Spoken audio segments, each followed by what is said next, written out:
¿Se acuerda lo que hemos tocado el sábado pasado? A ver, ¿quién se acuerda? Ayúdenme porque estoy medio desmemoriado con el calor y no me acuerdo bien ni siquiera dónde prediqué. A ver, ¿en dónde estábamos predicando? ¿Dónde es que? Yo sé que algunos vienen de vacaciones, no estaban, no miraron el video tampoco, amén. Pero los que estuvieron, ¿se acuerdan dónde predicamos? No, les doy el deber de mirar el video Más allá del éxito, y hoy vamos a ver Más allá del éxito 2.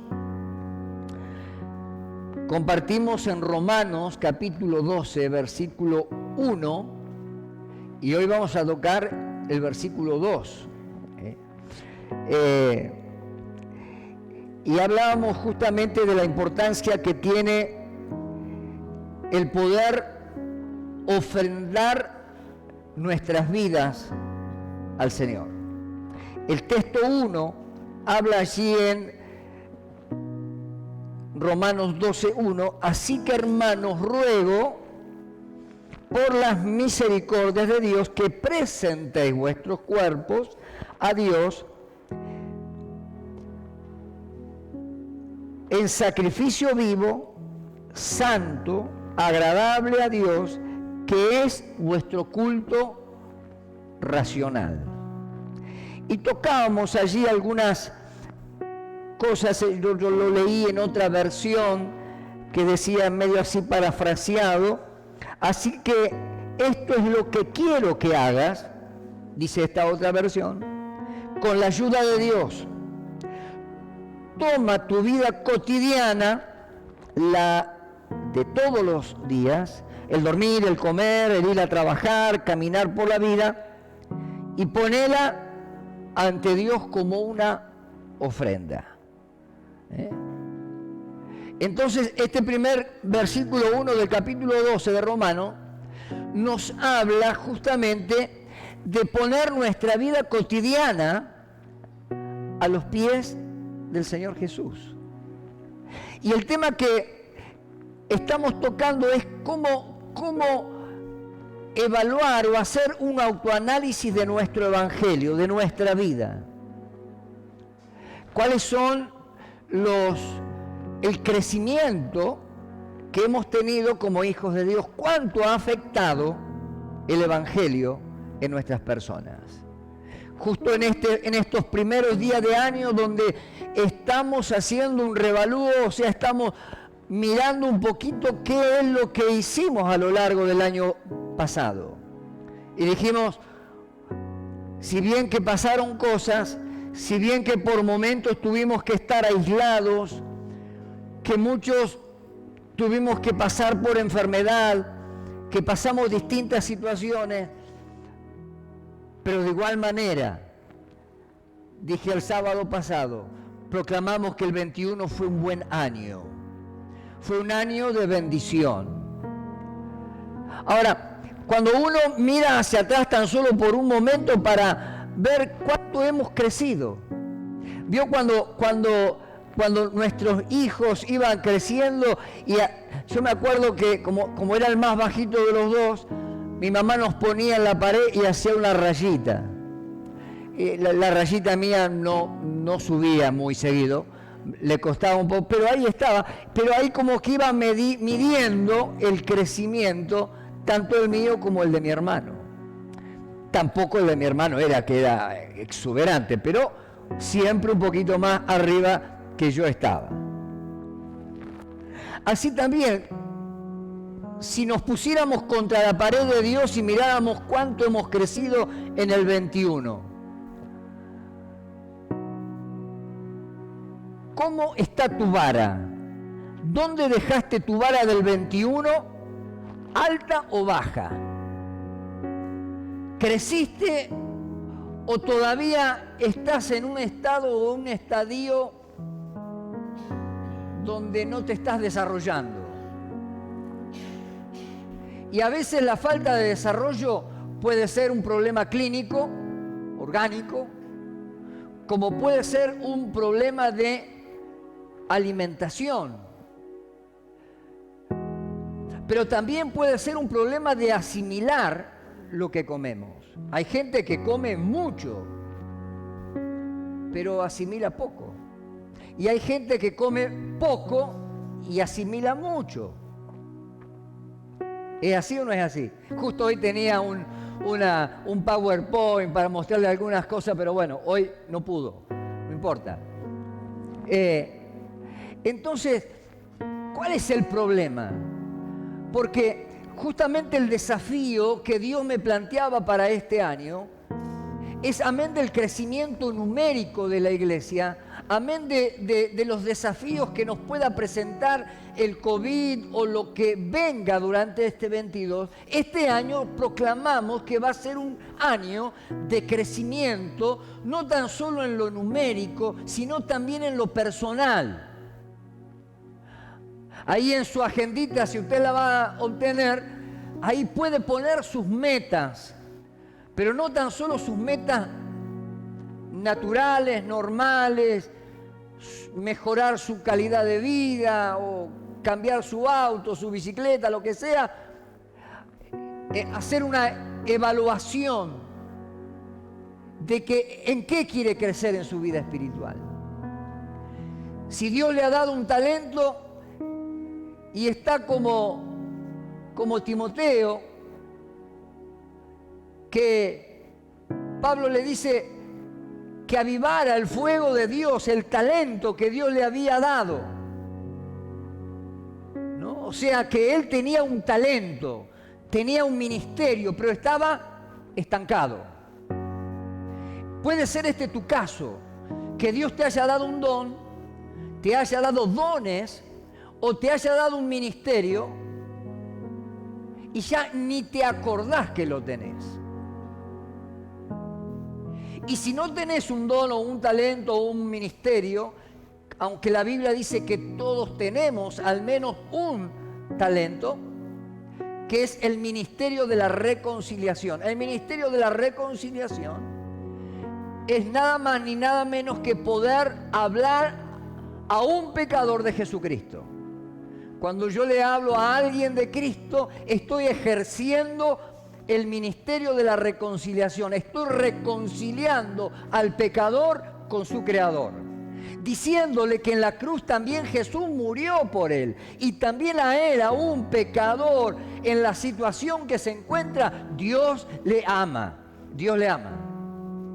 Nunca predique a las personas sobre condenación, porque ya están condenadas por el pecado, ya sufren las consecuencias del pecado.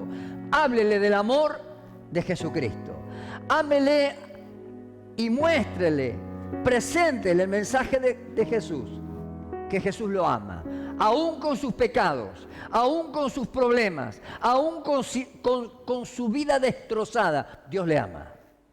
Y si tan solo puede abrir su corazón a Jesucristo, Dios puede restaurar los pedazos rotos de su vida destrozada por el pecado.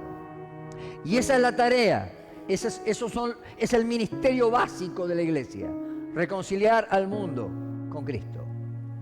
Ahora, lo segundo es, ¿cuánta evolución ha habido en nuestra vida cristiana? ¿Cuánto hemos crecido? ¿O estamos sufriendo del síndrome del enanismo espiritual, donde no ha habido un crecimiento, donde no ha sido la palabra a lo largo del 21, no ha sido la palabra el espejo de nuestra alma con la cual cada mañana yo me confronto y evalúo aquellas cosas que tengo que cambiar? Dijimos que somos personas en proceso hasta que Cristo nos venga a buscar. Todos los días tenemos que despojarnos de cosas. Todos tenemos situaciones que resolver y exponer delante de la presencia de Dios. Y se acuerda que le había dado 3 frases o 3 cosas que sería bueno replantearle y pedirle al Señor cada mañana. A ver si se acuerdan aquellas 3 frases que le dije que pusiera para orar cada mañana ante el Señor. La primera, quebrantarnos. Quebrantarnos. El quebrantamiento significa que soy vulnerable, que me siento vulnerable. Es es trabajar con mi ego, trabajar con mis vanidades. Aun cuando sé o no que tengo ciertos talentos, cierta gracia, cierto don que puedo desarrollar o ciertas capacidades que me habilitan en la vida. Gloria a Dios por todo eso.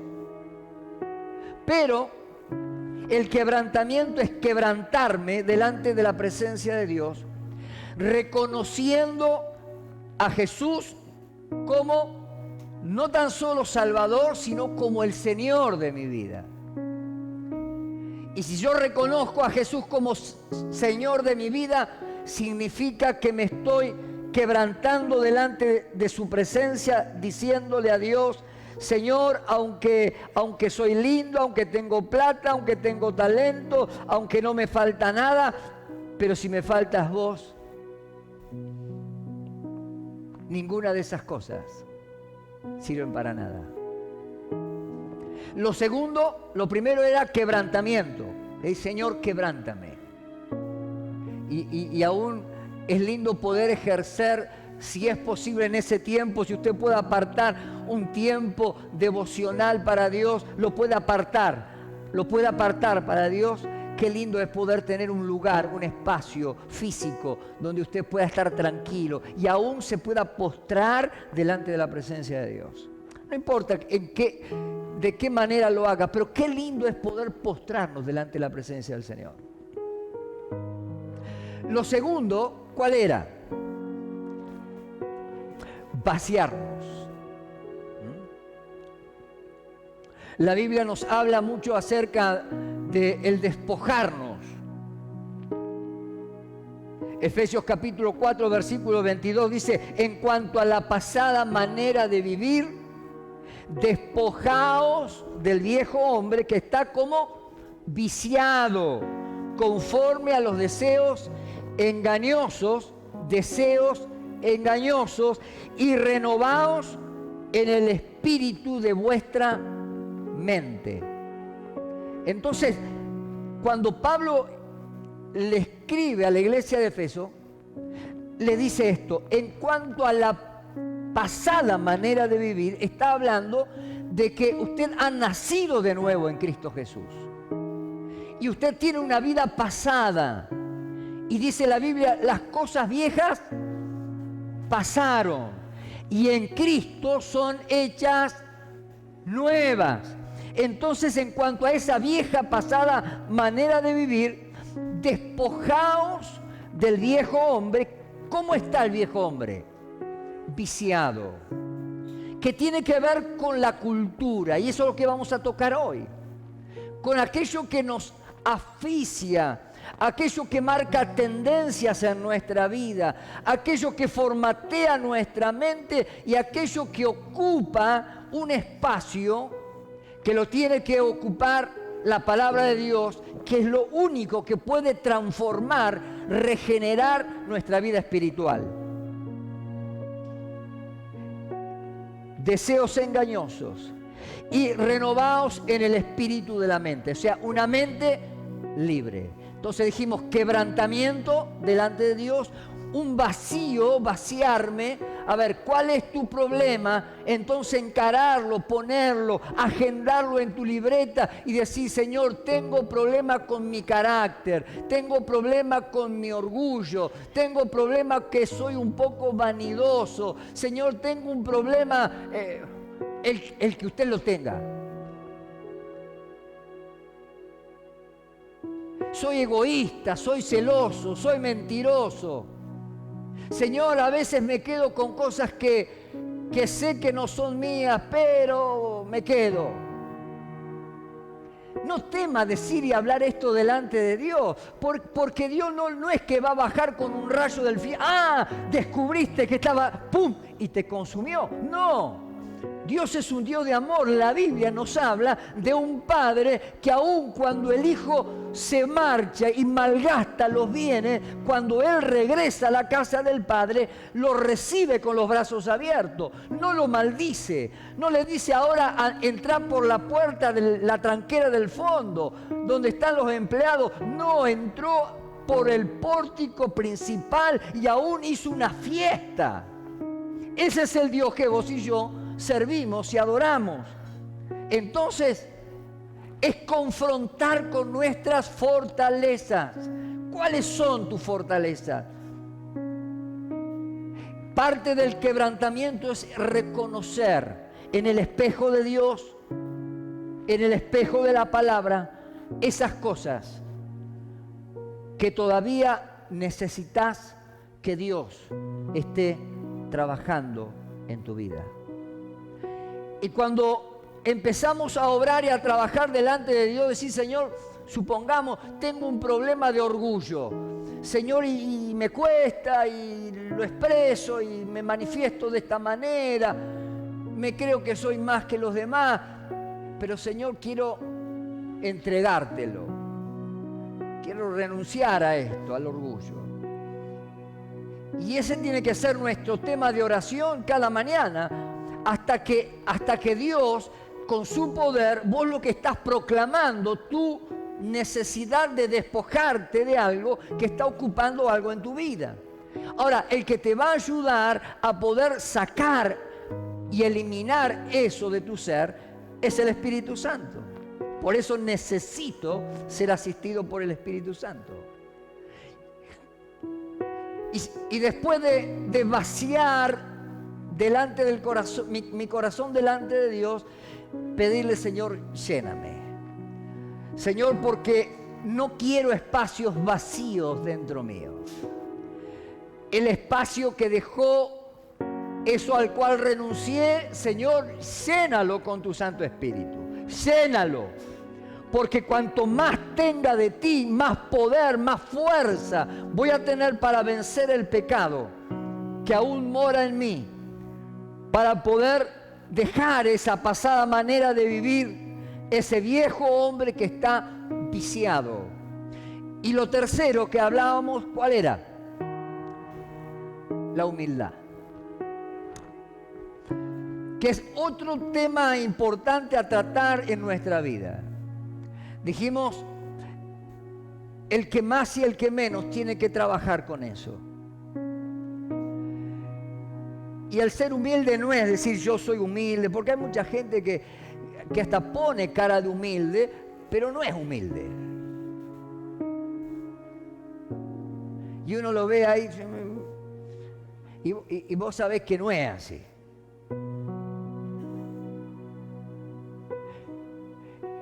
La humildad es algo que se granjea, que se trabaja. Señor, como decíamos y citábamos el texto de Juan el Bautista, que era el precursor de Cristo, que anunciaba la venida del Mesías, yo les bautizo en agua, pero el que viene detrás de mí les bautizará con Espíritu Santo y fuego. Y cuando los discípulos de Juan el Bautista fueron y vieron a Jesús y los milagros que Jesús hacía, y fueron y le contaron a Juan, ¿cuál fue la expresión de Juan? Es necesario que yo mengüe para que Él crezca. Y ahí está el meollo del tema del sermón. Necesitamos que Él crezca en nuestra vida y que yo mengüe. Permitirle que Cristo colme mi ser interior. Y cuanto más tenga de Jesucristo, más fácil me va a hacer poder hacer esto que compartíamos en el versículo 1 y que de una forma parafraseada de otra versión, así que esto es lo que quiero que hagas con la ayuda de Dios. Toma tu vida cotidiana la de todos los días, dormir, comer, ir a trabajar, caminar por la vida, ponla ante Dios como una ofrenda. Señor, acá está.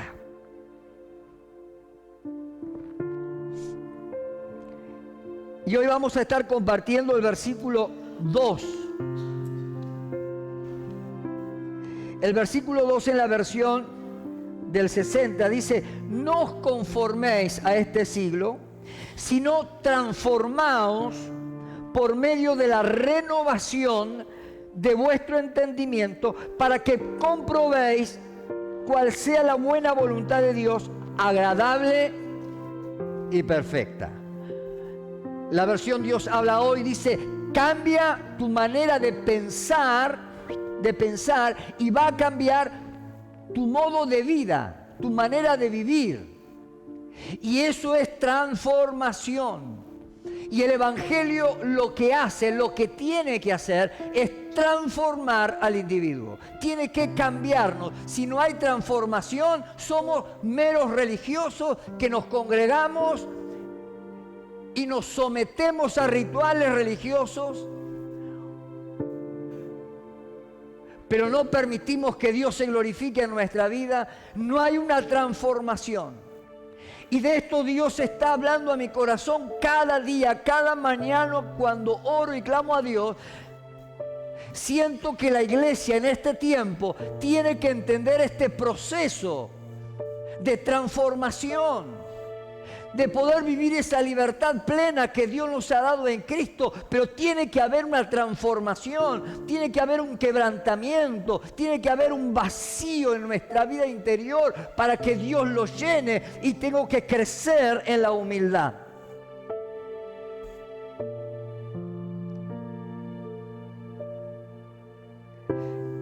No te adaptes también a la cultura que termines encajado en ella sin siquiera pensar. En lugar de eso, fija tu atención en Dios. Serás transformado de adentro hacia afuera. Reconoce prontamente lo que Él espera de ti y responde con premura. A diferencia de la cultura que te rodea, que siempre te arrastra hacia su nivel de madurez, Dios saca lo mejor de ti y desarrolla en ti una madurez bien asentada. Entonces este segundo texto, este segundo versículo, nos habla justamente de esto. Primero, el quebrantamiento, el vaciamiento, el ser llenos, el pedir humildad. Pero lo segundo, que haya una renovación, un cambio. No adaptarnos a la cultura que hoy vivimos. Vivimos en un tiempo donde nos cruza permanentemente las redes sociales, la información, los medios de comunicación. Todo, estamos invadidos permanente y continuamente por información. ¿Quién es el que maneja los medios de comunicación, las redes sociales y todo esto? No me diga yo, porque usted maneja el Facebook, pero el que se llena de dinero es el dueño.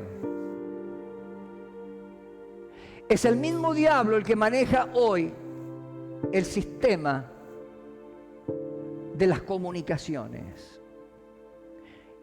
Usted va a decir, pero es que no puedo mirar televisión, no puedo usar... No se trata de eso. Lo que el diablo trata es de usar todo este cúmulo que envuelve el globo terráqueo. El mundo está envuelto como en una red informática que nos atraviesa, que permea en nuestras vidas como si fuéramos una esponja. Las series que hoy se ven a través de Netflix son, fíjense, continuas. ¿Cuántas temporadas? 10, 15 temporadas. Y la gente se enganche, y a veces te enganchás y tal. Y sin querer, sin darnos cuenta, es la cultura de la sociedad, del mundo, que va permeando inconscientemente en nuestra mente y nos va formateando. Y esto que voy a decir no lo digo para que ninguno se sienta mal ni tenga ninguna situación con esto, pero la verdad, ¿cuánto tiempo a veces podemos estar delante de una pantalla de televisión o mirando nuestro teléfono celular, revisando las redes y observando esto, lo otro, o siguiendo temporadas de una serie? ¿Y cuánto tiempo pasamos leyendo la palabra de Dios? No se flagele. No es para que usted se sienta mal. No estoy tratando de condenarlo, entiéndalo. Es para que podamos hacer una evaluación. Si en nuestra mente la alimentamos, nuestro espíritu, lo alimentamos más con aquello que el mundo, la sociedad, está queriendo enseñarme o meterme en mi cultura, ejerce una presión externa. Los medios de comunicación nos dicen lo que tenemos que tomar, lo que tenemos que comer, los ejercicios que tenemos que hacer, las vacunas que nos tenemos que poner, la ropa que nos tenemos que vestir. Se da cuenta que somos parte de una cultura que nos va formando, y si usted no va conforme a esa cultura, como que está desactualizado. Si usted no acepta el divorcio, si usted no acepta el adulterio, si usted no acepta ciertos pecados, lo otro, usted es un atrasado. Ahora, la Biblia nos es clara. Dice, no te adaptes a la cultura que termina encajando en ella sin siquiera pensar, como que de a poco el diablo va trabajando en nuestro interior, en nuestra psique, y hoy vemos a cientos de cristianos confundidos, practicando más un evangelio tipo nueva era. Y como dice la Biblia, hasta aún practicando doctrinas de demonios. Es bíblico. Porque se ha desvirtuado, han dejado la palabra de Dios como rector de su vida, como espejo a mirar, para poder adaptarse a la cultura. Y no estoy hablando de que tenemos que ir renovándonos en cuanto a cómo ser, sino no dejarnos afectar por la cultura que sin querer, sin pensar, nos va encajando en su mundo. Y usted sabe que la venida del Señor está pronta. Más pronto de lo que pensamos que estaría. Ya hay un montón de cosas que se están cumpliendo y cada vez más aceleradas.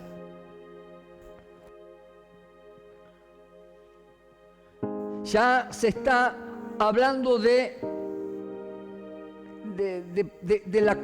la colocación de un chip acá en Argentina, fabricado en Argentina. O sea, que en vez de presentar un carnecito donde diga que usted tiene la información de las 3, 2, 4 vacunas, usted va a tener un chip que lo va a acercar simplemente a un celular y le va a dar todos los datos suyos. La Biblia habla de eso. No sabemos si será esa la marca de la bestia, no sé, Dios no tiene que dar sabiduría. Pero por eso que los tiempos han avanzado de manera tal y estamos tan a la prontitud de la venida de Jesús que tenemos que tener la sabiduría de Dios, el discernimiento de Cristo para discernir los tiempos que tenemos por delante. No una sabiduría simbólica humana, no lo que nosotros creemos por nuestra experiencia o por nuestra capacidad teológica. Porque aún dentro de la teología hay corrientes diversas. Tenemos que tener la revelación del Espíritu Santo. Por eso tiene que haber una entrega verdadera. Tenemos que dejar de hacer la plancha espiritual para comenzar a inquietar nuestro espíritu. En la oración, en el clamor, en el ayuno, en la búsqueda de la llenura del Espíritu Santo. Es el Espíritu de Dios que llena tu vida, que te va a capacitar, va a habilitar tus talentos, tus dones, tu ministerio, pero también te va a dar el discernimiento para discernir entre lo bueno y lo malo. Amén de la palabra. Pero con la palabra, que es el espejo y guía a tu vida, vas a tener la sabiduría de Dios.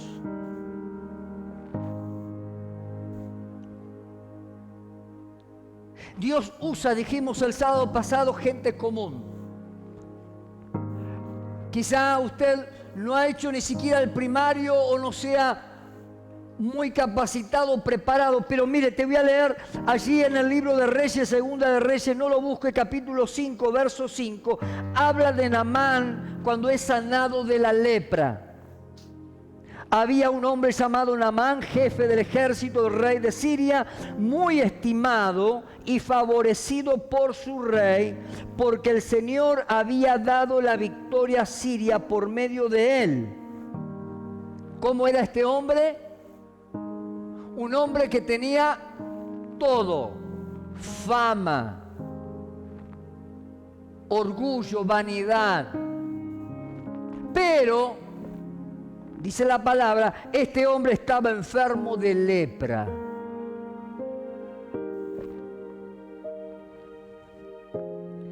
En una de las correrías de los sirios contra los israelitas, una muchachita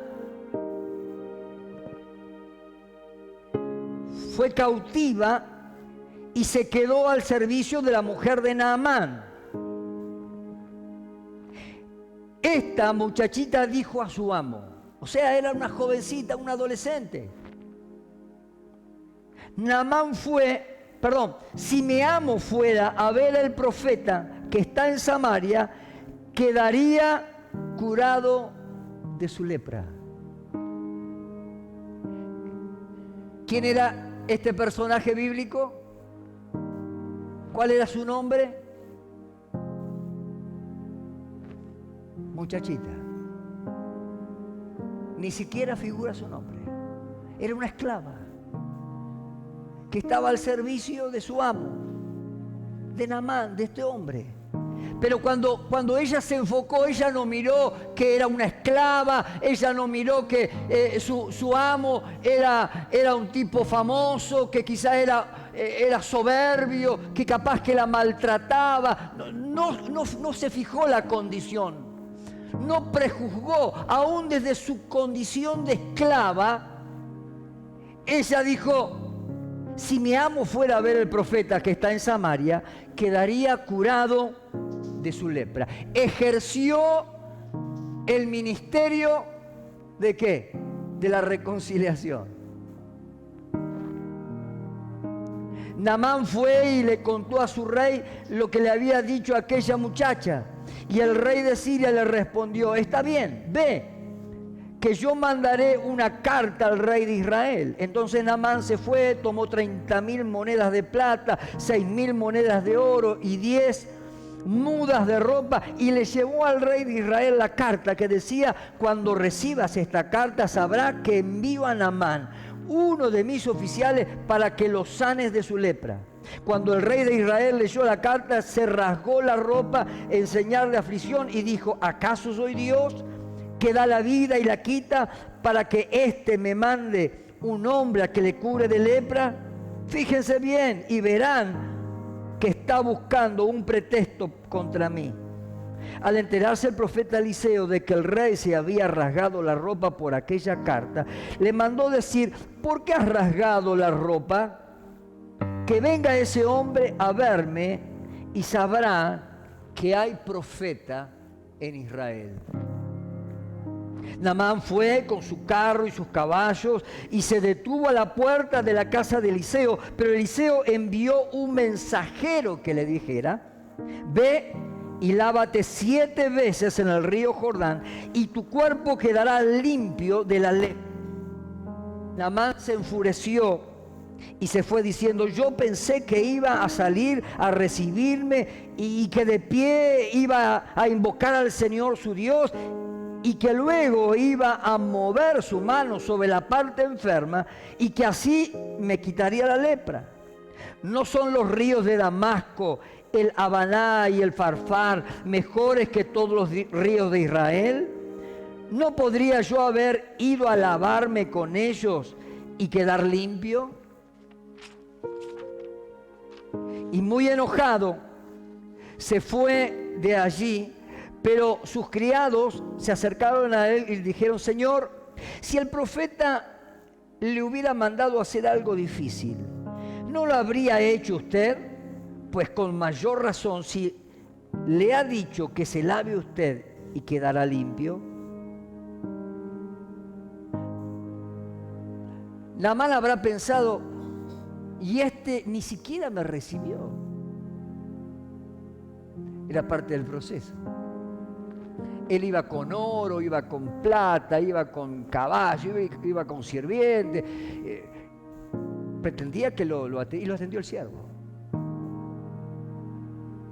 Y dice: en mi país hay mejores ríos que el Jordán, que es un río sucio, enlodado. Y de hecho, si tan milagroso es el Jordán, todos los leprosos de Israel estarían sanos. Pero no era un problema del Jordán, era un problema que Dios estaba tratando con él. Así que primero trabajó con su orgullo, le habló a través de una sierva. Y dice la palabra: Naamán fue y se sumergió 7 veces en el Jordán, según se le había ordenado el profeta, y su carne se volvió como la de un jovencito y quedó limpio.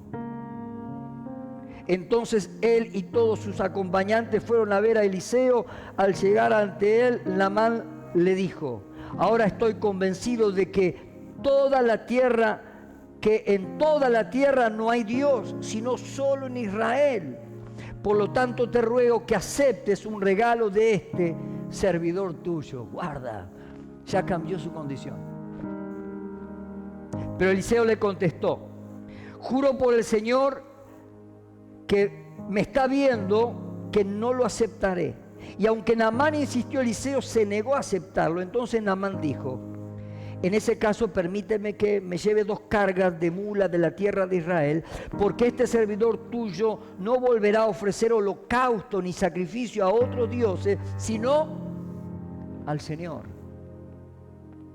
Solamente ruego al Señor que me perdone una cosa: que cuando mi soberano vaya a adorar al templo de Rimón y se apoye en mi brazo y yo tenga que arrodillarme en el templo, que el Señor me perdone por esto. ¿Qué vemos en este capítulo? Primero, Dios usa a personas comunes. Dios te usa a vos. Nunca te consideres poco, de poco valor. ¿Sabes por qué? Porque tu vida le costó un precio de sangre a Jesús. Segundo, vemos que a través de la comunicación y a través de ejercer del ministerio de redención sobre otras personas, un hombre con poder, con orgullo, con todo, primero obedece, va. Era cuando uno vio como muchas veces llega gente a la oficina, dice, fui al curandero, fui al brujo, fui al médico, fui al psicólogo, fui al parapsicólogo, fui al mentalista, hasta me tiré las cartas y vengo, pastor, a ver si encuentro la solución. Vio que el ser humano busca soluciones. Y se ve que la última carta que le quedaba a Naamán para jugar será esta. Porque a pesar de tenerlo todo, el ser leproso le generaba un problema a él.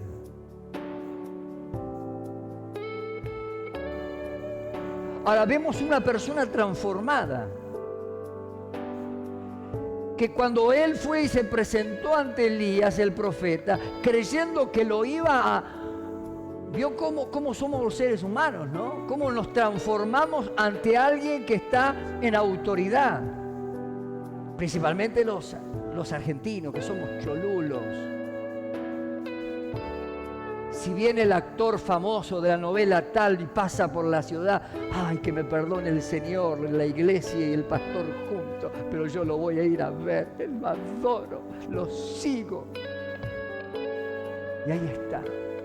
Y yo conozco a una hermana que en su vida pasada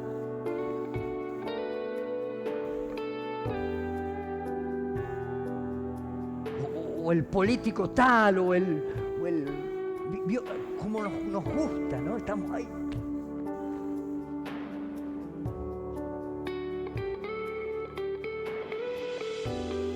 Y Naamán creía que Elías lo iba, qué sé yo, le decía, qué bueno, acá viene el señor Naamán con cartas de su rey. Ni siquiera lo atendió. Le mandó siguió tomando mate en el desierto. Y le mandó al siervo, decirle que se sumerja 7 veces en el Jordán y su carne va a quedar como la de un niño. No, que voy a ir al Jordán, hay mejores ríos, que esto que el otro, bla, bla, bla, bla. Otra vez Dios usa a los siervos de él para convencerlo. Y si te hubiera pedido una cosa tan grande. Entonces como que fue bajando su nivel de vanidad y de orgullo, fue empezando a ser quebrantado y se metió en el Jordán.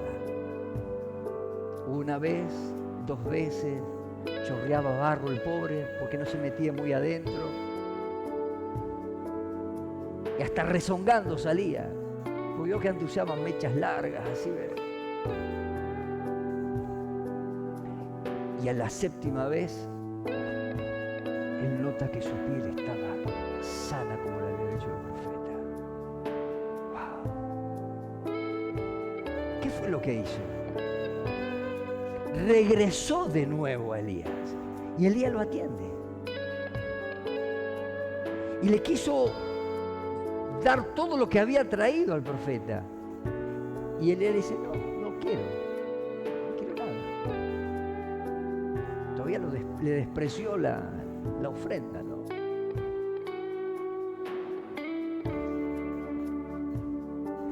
Pero esta última parte me gusta porque dice, ahora estoy convencido de que en toda la tierra no hay Dios, sino solo en Israel.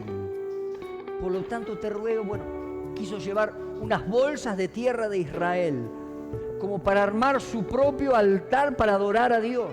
Y que me perdone Dios porque estoy bajo obediencia de mi rey, cuando él tenga que acompañarlo y vaya a adorar a su Dios y me tenga que arrodillar, que Dios me perdone, porque ya mi corazón no está para adorar a ese Dios, sino mi corazón ahora está en Israel, en el Dios de Israel, en el Dios de toda la tierra. ¿Qué hubo en la vida de Naamán? Una transformación.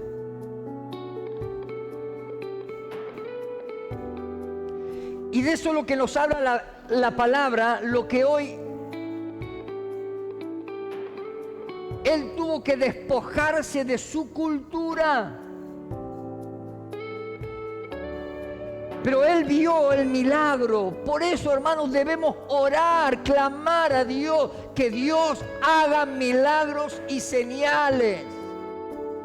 Pero no para jactarnos que el paralítico sale caminando y que... No. Para que la gloria del Señor, para que el mundo crea que nuestro Dios sigue siendo el mismo.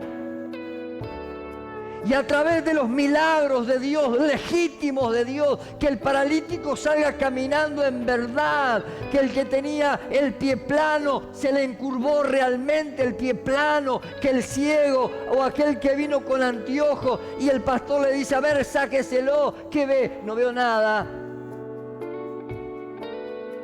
Y ahora que ve, y lo presiona 2 o 3 veces, sí, veo un poquito, sí, veo que allá está Domingo. Porque antes lo miré con los anteojos. Dios lo sanó. Y entonces quedan los anteojos colgados ahí a los 2 o 3 días vuelve a la iglesia, pastor, ¿no le quedaron por ahí los anteojos míos? Yo me crié en el Evangelio. Por eso le digo esto.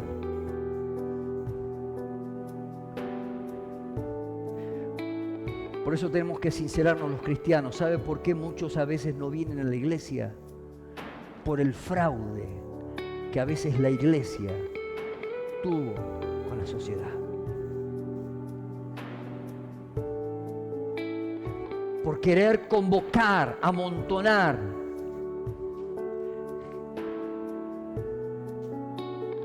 Si Dios no lo hace, mi deber es orar por tu vida. La Biblia dice, si está enfermo, llame a los ancianos de la iglesia y oren por él. Yo no soy un sanador,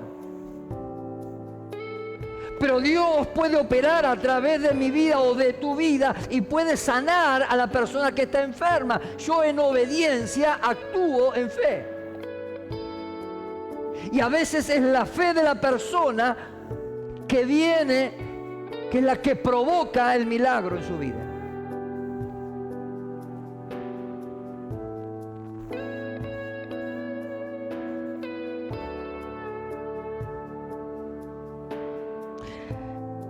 ¿Cuál es nuestro problema? Porque la tendencia de Jorge, poné tu nombre allí, es que yo me cree a mí mismo.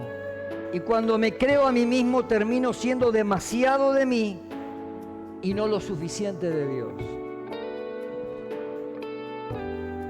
Jeremías 9, 23, 24 dice, el Señor dice, que no se enorgullezca el sabio de ser sabio, ni el poderoso de su poder, ni el rico de su riqueza. Si alguien se quiere enorgullecer, que se enorgullezca de conocerme, de saber que yo soy el Señor, que actúa en la tierra con amor, justicia y rectitud. Pues eso es lo que a mí me agrada. Yo, el Señor, lo afirmo. Si hay algo que Dios rechaza, es el corazón orgulloso, soberbio.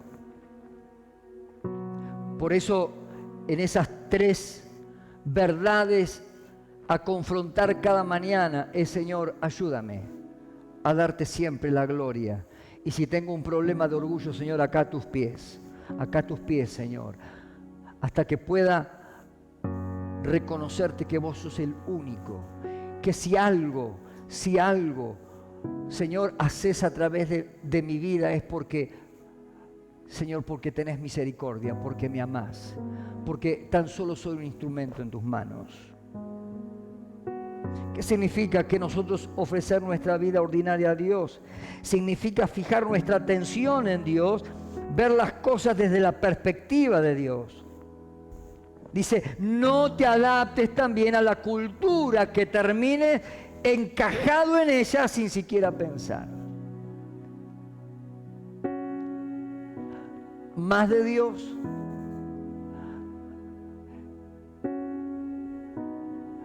Hoy el modernismo, la vida hoy que nos rodea,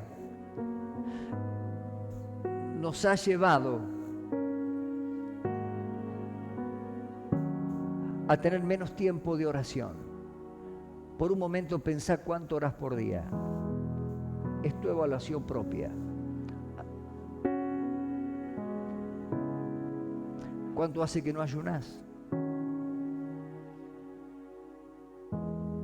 Y si lo hiciste porque quisiste bajar unos kilitos, no por... ¿Cuánto tiempo lees la Biblia por día? ¿Cómo es que se le llama cuando vas tildando el sistema? No, bueno, no importa. Cuando haces una evaluación, nada más que tenés que puntear. Andá punteando. ¿Cuánto hace? Por el otro lado, pone cuánto tiempo por día invertís en tu teléfono, fuera de las obligaciones del trabajo, en la televisión y en otras cosas, que están bien. Pero es el equilibrio. Dice la palabra, todo me es lícito, pero no todo me conviene. Justamente lo que ataca nuestra vida son los deseos. Pero están los deseos del viejo hombre y los deseos de agradar a Dios. ¿Cuál de los dos deseos alimento más? Tenemos la tendencia natural de enfocarnos en nosotros y en nuestra cultura, y eso está bien, se llama ser humano. Todos de alguna manera lo hemos hecho, pero para nosotros no es más fácil sentirnos atraídos y hacer sentir bien a nuestra humanidad, o sea, comúnmente llamado ego. ¿Por qué hago lo que hago? ¿Nunca te hiciste esta pregunta?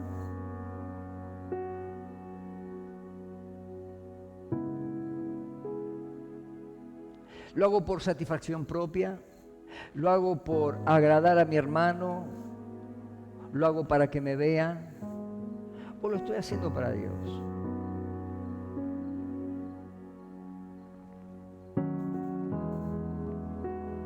Interesante, ¿eh? No es simple. Es interesante esto que estamos diciendo.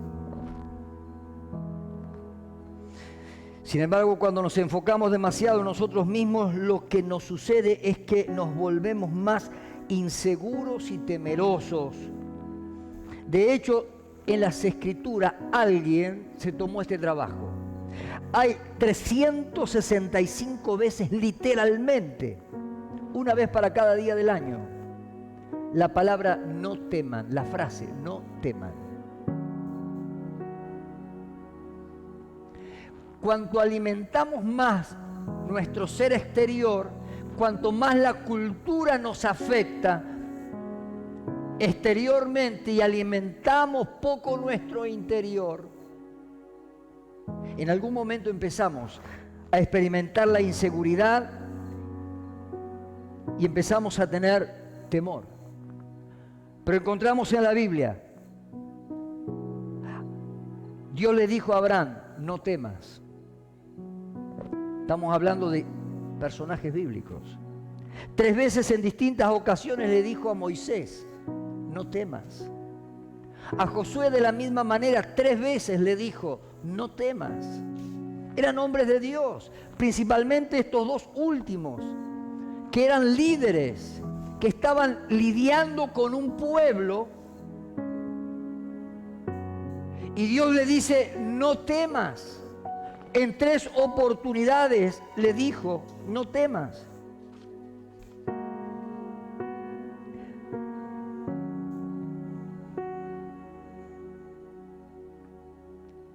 Dios le dijo a Elías, no temas.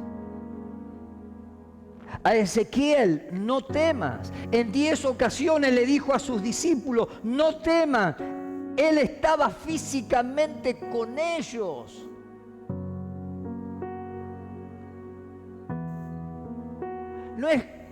No era cuestión de, no, estaba Cristo con ellos, estaba Jesús con ellos. Y sin embargo, en 10 oportunidades, por lo menos registradas en la Biblia, le dijo: no teman.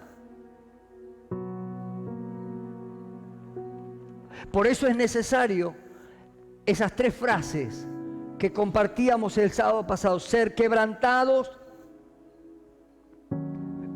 ser vaciados y luego ser llenos, humillarnos ante la presencia de Dios.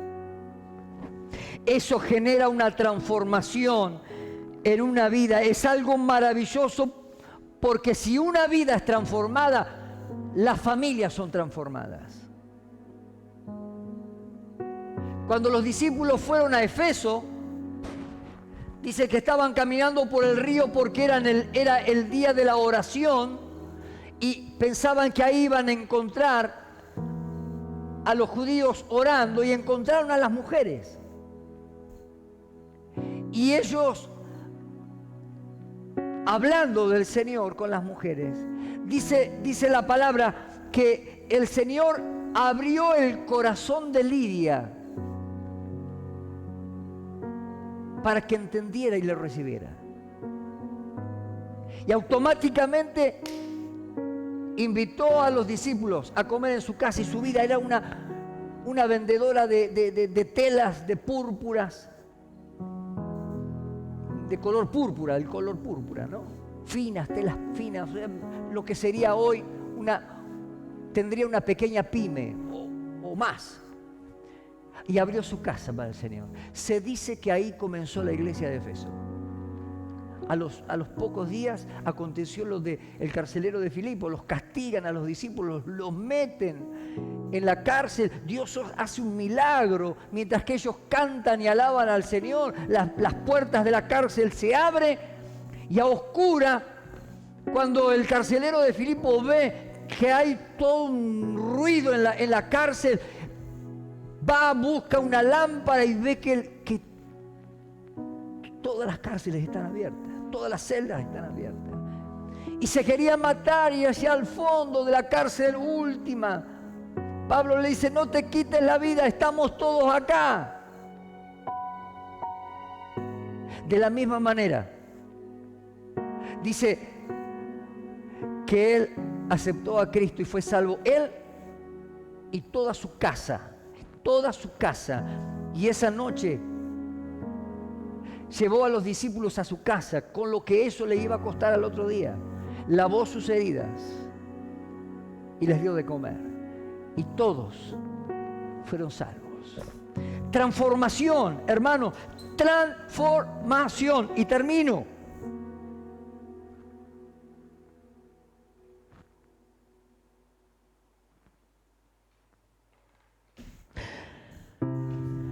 Lo que esto quiere decir en forma sencilla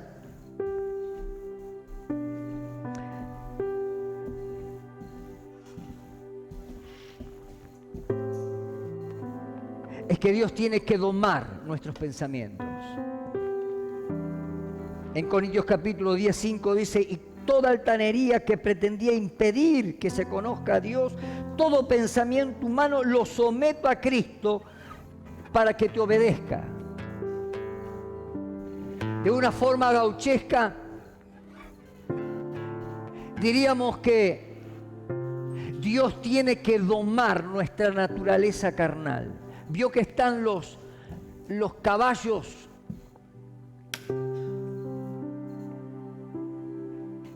y para hacerlos útiles para el trabajo tienen que ser domados. Después están los caballos broncos, que son esos que son indomables.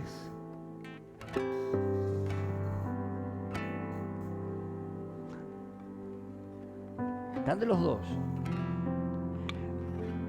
Los que se dejan domar son útiles y dan un servicio. Los broncos sirven tan solo para espectáculos. Son los que se usan en las domas, tiran a ver quién dura más, 2 minutos, gaucho a tierra.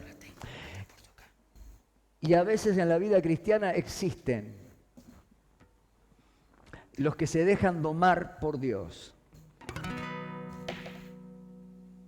y son útiles. Y existen los cristianos broncos. Lo que sirve para espectáculo nada más. Y si es posible, tiran a alguien también. Lo tiré. Los broncos.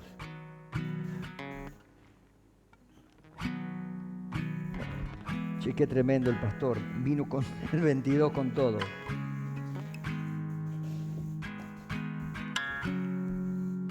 Juan 8, 23, 24, termino con esto. Les dijo, vosotros sois de abajo, yo soy de arriba, vosotros sois de este mundo, yo no soy de este mundo. Por eso os dije que moriréis en vuestros pecados, porque si no creéis que yo soy, en vuestros pecados moriréis. ¿Qué es lo que quiso decir? Que estamos atados, que vos y yo estamos atados a la cultura, que nos dejamos domar por la cultura, por los deseos, generamos hábitos, a veces no son hábitos malos, pero hábitos al fin, que ocupan lugar en nuestra mente y en el corazón. En nuestras computadoras tenemos ese baldecito de reciclaje, ¿no? Que uno de vez en cuando todos los archivos viejos los tira ahí y se borran. Y de vez en cuando hay que formatear la computadora porque se hace lenta. Porque uno deja pasar y hay archivos y archivos, más los que bajan de internet y quedan pegados. ¿Qué hace? Aletarga la computadora y usted. 1 hora para que prenda. Por eso tenemos que renovarnos. Por eso la Biblia dice, no os conforméis a este siglo, sino transformaos por medio de la renovación de vuestro entendimiento, para que comprobéis cuál es la buena voluntad de Dios. Para poder comprobar cuál es la buena voluntad de Dios, tengo que tener en mi mente más de Cristo y menos del mundo, y menos de la cultura del mundo. Por eso que cuando nos juntamos lo que menos hablamos es de Dios. Hablamos de política, de fútbol, de esto, del otro, ¿verdad? Pero ya los cristianos nos hemos olvidado de juntarnos para orar, para estudiar la Biblia, y podemos hacer lo otro también.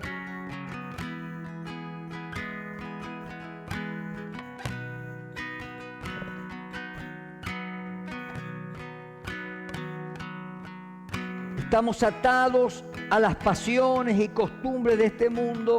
Estamos permanentemente en contacto con cosas que nos superan. Y Jesús dice, yo vivo en otros términos. Jesús miró a los pecadores y Jesús miró a los pescadores y creyó que podían ser líderes. Los vio ahí caminar, pescando, lavando redes y creyó que ellos podían ser líderes. Fueron sus discípulos. Jesús miró a Zaqueo y creyó que podía volverse honesto. Había defraudado continuamente con los impuestos, aún a sus propios hermanos, los judíos. Y cuando Zaqueo es invitado por el Señor mismo se invitó a la casa. Zaqueo, bajá de ahí del sicomoro porque esta noche voy a estar en tu casa, así que prepará. Zaqueo invitó a todos los otros truhanes igual que él. Y cuando él escuchó a Jesús, su vida fue transformada. Y una persona que era deshonesta se volvió honesta. Y mire, vaya si hubo conversión. Porque se dice que lo último que se convierte en un cristiano es el bolsillo. Y Zaqueo dice que en esa misma reunión casera, dice, devolveré por 4 lo que antes defraudé. Una transformación. ¡Wow! Fuerte eso, ¿eh? Jesús creyó que Zaqueo, que miraba desde el arbolito, Él podía ser un hombre honesto. No hay nada imposible para Dios. Jesús miró a la mujer samaritana y creyó que había valor, que tenía valor, que a pesar de lo que ella ejercía para poder vivir, había valores detrás de ella. Detrás de esa prostituta había valores y Jesús creyó.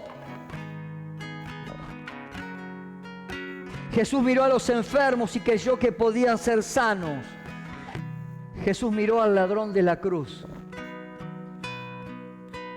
y creyó que podía ser perdonado. Qué bárbaro en el último momento, ¿no? De cierto te digo, hoy conmigo estarás en el paraíso.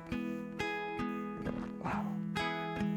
Aquellos que creemos en el Evangelio y tenemos fe podemos marcar la diferencia, pero necesitamos tomar nuestras vidas ordinarias y ponerlas delante de Dios. ¿Qué vas a hacer con tu vida?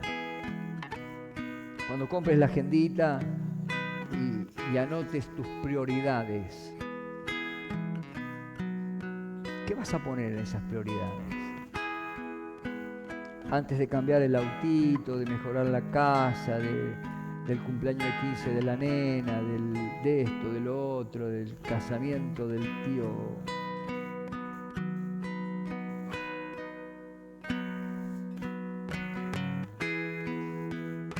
¿Es importante Cristo para tu vida?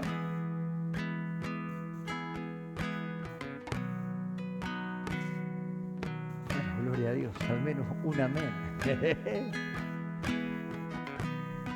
Permítame que este mensaje sea un mensaje reflexivo. Pero mensajes, estamos llenos, la internet está llena de mensajes facilistas, oportunistas.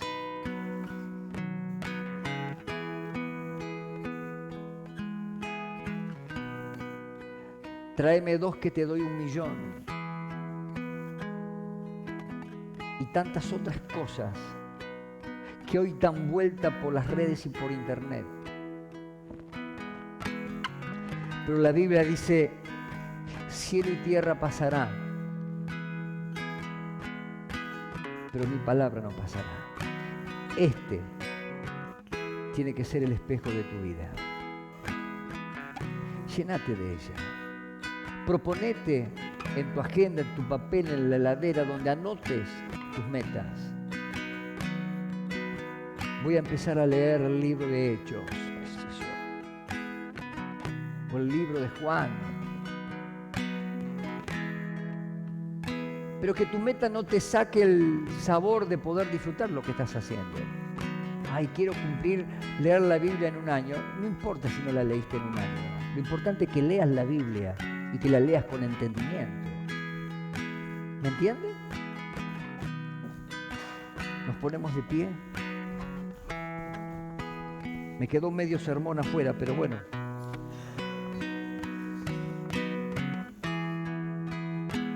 Mañana le predico la otra parte a los. Cierre sus ojos, vamos a orar.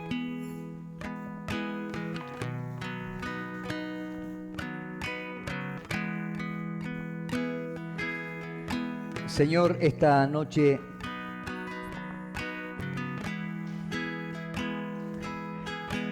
te hemos adorado con todo nuestro corazón.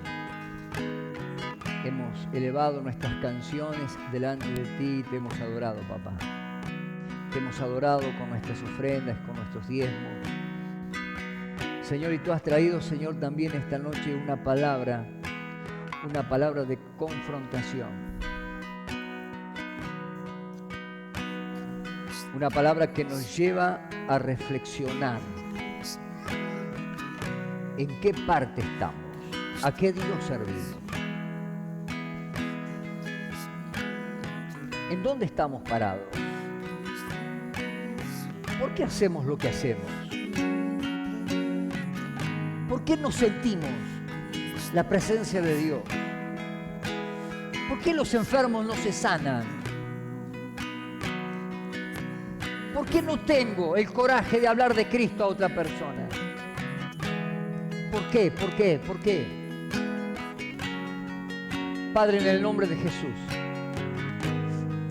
Señor, esta noche nos ponemos delante del altar y ahí, Señor Dios mío, postramos nuestras vidas y nuestros corazones y nuestras mentes. Tan solo en un versículo, Señor, nos ha llevado a reflexionar. Porque el Evangelio tiene que transformarnos, Señor. Tiene que haber una transformación real, contundente en nuestra vida. Que nos lleve a amarte sobre todas las cosas, sobre todas las circunstancias. Que tenga las prioridades, Señor, ante todas las situaciones de nuestra vida. Señor, de que te amemos sobre todas las cosas. Porque así nos enseña tu palabra y el mandamiento. Señor, queremos buscarte a ti. Queremos buscar el reino de los cielos y su justicia. Queremos quebrantarnos, ser quebrantados por ti, Señor. Aunque nos duela, aunque pedazos de Jorge se desparramen. Pero sé, Señor, que delante de tu presencia tomarás cada uno de esos pedacitos, los volverás a juntar. Porque tú eres el gran artesano. Señor, permíteme poder vaciarme de aquellas cosas todavía que hay en mi vida de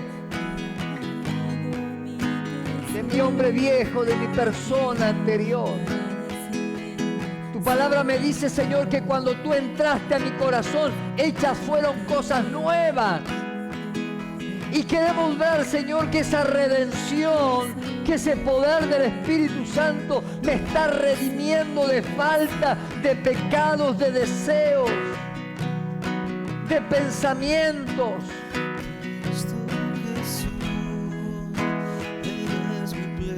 Señor, y que cada día podamos pedirte, Señor, lléname con tu Santo Espíritu. Quiero más, más. Cuanto más me despoje de cosas, más me llene.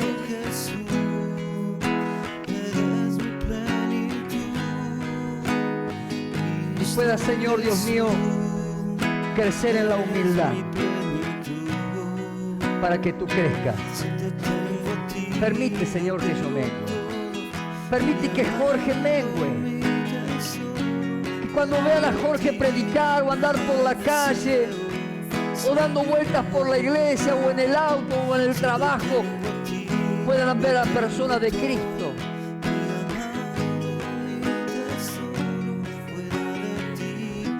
Cuando vean, y ahí pone tu nombre. Señor, que yo mengue para que tú crezcas. Y el mundo comience, Señor, a desear lo que yo tengo. Porque tú me lo has dado por gracia. Por gracia, Señor, lo tengo. Señor, lo ministro sobre esta, lo imparto sobre cada hermano esta noche. En el nombre de Jesús. Señor, sella esta palabra. Séllala, grábala a fuego en las mentes. No permita que el diablo se robe esta semilla, sino que pueda guardarla en lo profundo de mi ser para que comience a germinar y dé fruto al 30, al 60 y al 100 por uno.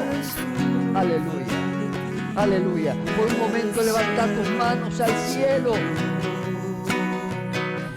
Te pido que por un momento lo hagas y con tus ojos cerrados comiences a alabar a Dios. Permita que Dios esta noche se glorifique en tu vida.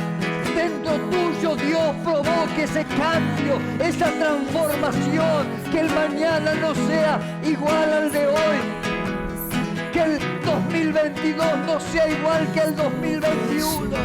sino que vayas creciendo, que el poder de Dios vaya aumentando, que los dones del Espíritu vayan siendo granjeados, que los ministerios sean desarrollados en el poder de Dios. Aleluya. Profetizamos que este 2022 será un año de crecimiento en la iglesia, tanto numéricamente como personalmente, cada uno en la iglesia creciendo, y por esa transformación de nuestro ser interior, de dejar que Cristo nos posea más de Él. El mundo se convierta, los milagros abunden, el mundo glorifique a Dios, como creyó Naamán, como creyó Lidia, como creyó el carcelero de Filipo. Se convirtieron en vidas transformadas, como dice la palabra, todo fue llenado por el Evangelio. También sea lleno del Evangelio. Señor, reclamamos esta ciudad. Señor, que así como cada ciudad, pero oramos por nuestra ciudad para que sea llena de tu gloria, que el Evangelio corra por las calles, que en cada lugar, cada iglesia, cada congregación, cada hermano, aún, Señor, esa iglesia, Señor, que está fuera de hermanos apartados, puedan ser reconciliados y vuelvan a la iglesia, vuelvan a Cristo, vuelvan a entregar su vida, a renovar sus votos con Dios. Aleluya. Gracias, papá.